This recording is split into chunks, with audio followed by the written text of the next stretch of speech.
Coral reefs are amazing systems. They're tremendously diverse, the most diverse ecosystems on the planet. My name is Jeff Miller.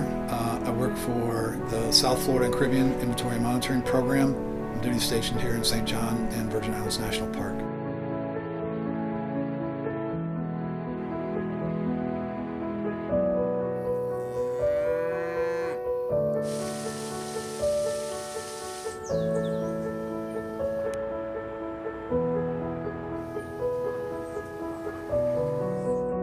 Corals themselves are invertebrate animals. They don't have faces, so they don't actually look like animals to most people, but yet they are.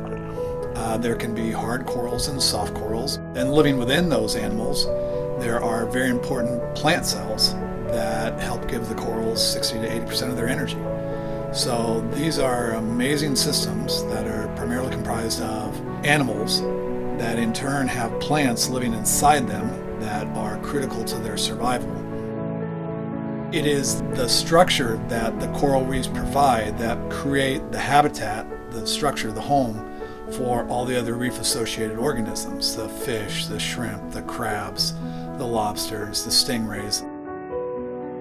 It's not just the reefs, but the animals associated with the reefs that make them such an amazing place. And largely because they're out of sight. I mean, most people don't see them because they're underwater. They just see the surface of the water and don't know what's there. The fact that these tremendously carbon-rich, diverse ecosystems live in essentially a biological desert. I mean, the water is very clear. There's not much in the water, but yet this amazing abundance of life takes place in this desert due to the relationship with the coral and the symbiotic algae that's inside of them, the zooxanthellae. You know, that combination allows for this ecosystem to exist. The National Park Service is entrusted with taking care of special places. Coral reefs are special places within those special places. We are charged with evaluating the status and trends of how is the coral doing, how is the seagrass doing. We look at our health vital signs of our weight, our cholesterol, our blood pressure. Well, the vital signs for these parks are coral reefs.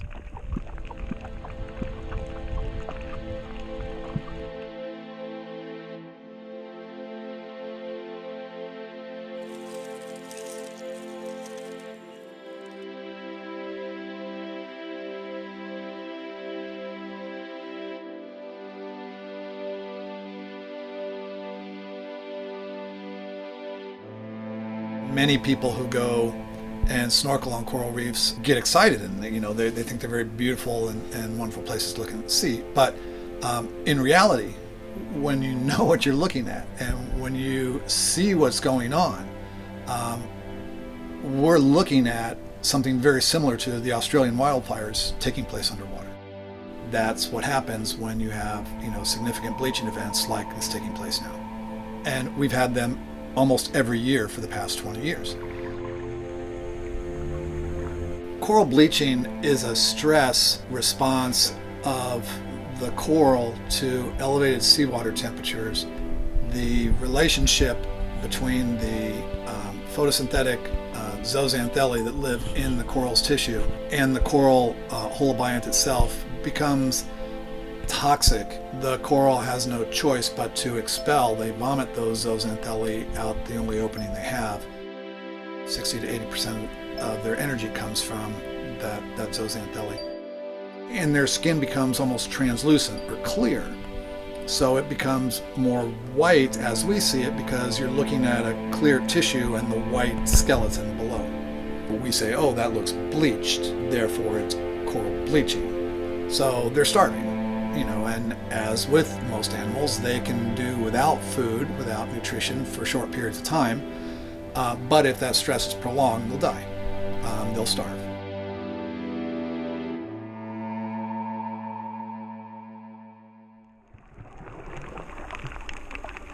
It is really a canary in the coal mine to climate change. We've got 30 years of water temperature data, and it shows very clearly that in the first 10 years of that water temperature data, there were only a few excursions above an average upper thermal tolerance for corals.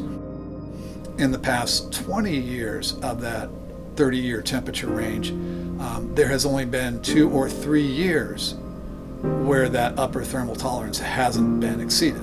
30 years for measuring water temperature is a significant data set, and it's very clear that in at least that 30-year period, things are uncomfortably warm and getting warmer. Corals are telling us that, look, it's changing. It's getting outside of our normal temperature distribution. We're showing you this by turning white and dying. I realize you can't see us because we're underwater, but you better take notice.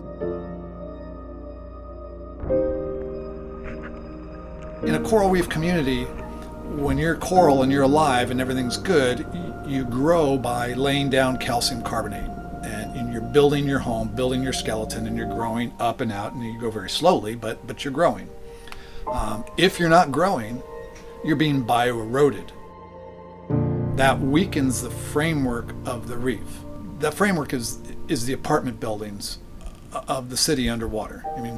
When that structure crumbles, then the reef loses its three-dimensionality, its rugosity, and that literally flattens the community, and there's no more architecture for those reef-associated organisms to exist in. These are very long-lived organisms. We talk about respecting our elders. Corals can be thousands of years old. Not talking hundreds, but thousands of years old. You're talking about things that grow a millimeter a year. Okay, so the width of a dime a year. You're looking at a coral that's this big. How many dimes do you stack up to be this big? That's the number of years. So what, 50 years, 100 years? These are long-lived animal structures, and they're responding very poorly to our changing climate. This is grim. This is really discouraging. This does not bode well for the future of coral reefs. I'm pleased to see as much of this alive as it is, but the fact that we are seeing as much mortality as we are is pretty sad. It's pretty sad. Yeah.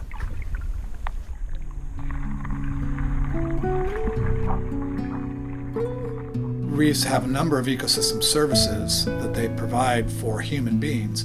One is shoreline protection. It's very clear in the tsunamis a number of years ago that where there were well-developed reef offshore, the tsunami wave penetrated not near as far as it did where those reefs had been destroyed through dynamite fishing. They provide protein sources for islands that depend upon that area for food. Also sources of chemicals that can be used and synthesized to be used for medical services, many of which we don't even know yet. They also do a tremendous amount of sequestering carbon dioxide, so that plays an important role in the future of the planet. The effects of Hurricanes Irma and Maria were just devastating. It affected the way this island will look into the near future, both on the land and in the water. The tremendous winds and rainfall, on the land, it basically knocks things over and then washes them down into the water. That wave energy acts as a battering ram. So you have tremendous amounts of things being toppled over, knocked over, just being pulverized. That being said, these animals that you're seeing pictures of survived, right? That's, I think, the really amazing thing to see in all of this is not all the mortality, but all the survival. Every living piece of coral is more important than ever before. These are the survivors. These are the ones whose genetic makeup has allowed them to survive disease outbreaks, whose genetic makeup and their zooxanthellae makeup has allowed them to tolerate 20 years of thermal stress. These are the corals that have survived all those perturbations and are still alive. These are the survivors that are going to be the creators of reefs of the future. these are the corals that we have to take care of now more than ever before. There are very specific things that people can do to take care of the environment. One is, let's help make America cool again, right? Let's make the climate cooler than it's been in a while. Let's reduce the amount of our CO2 footprint. Let's take personal responsibility if you're in and around reefs. Know what you're standing on. If it's not sandy bottom, don't stand there, because down there's a little baby coral trying to grow. That's the coral of the future. Let's not stand on it. Let's not drop an anchor on it. Let's not kick sand on top of it that'll smother it. Let's not touch it. We need to be aware of our diets. Many people come to the islands and want to eat seafood, but the fish play an important role in the ecology of the reef. We need to know that the fish and the seafood that we're consuming comes from a sustainable source. And it takes a little investigation to do that, but it's worthwhile if we're really going to address the problems of coral decline.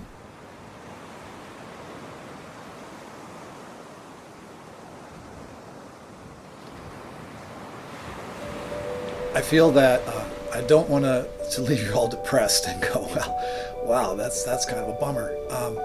I think it is kind of a bummer, but I think there are a lot of bright people who care, and we can't give up hope. I mean, if I gave up hope, I couldn't come into work and do the things I do.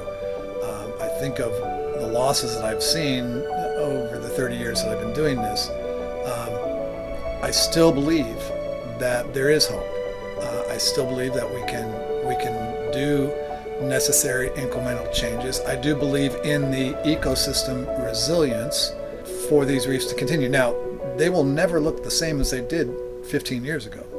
I'm very sorry to say that if you didn't see the reefs, in 2004, you'll never see them as they were then. I mean, it's just not going to happen.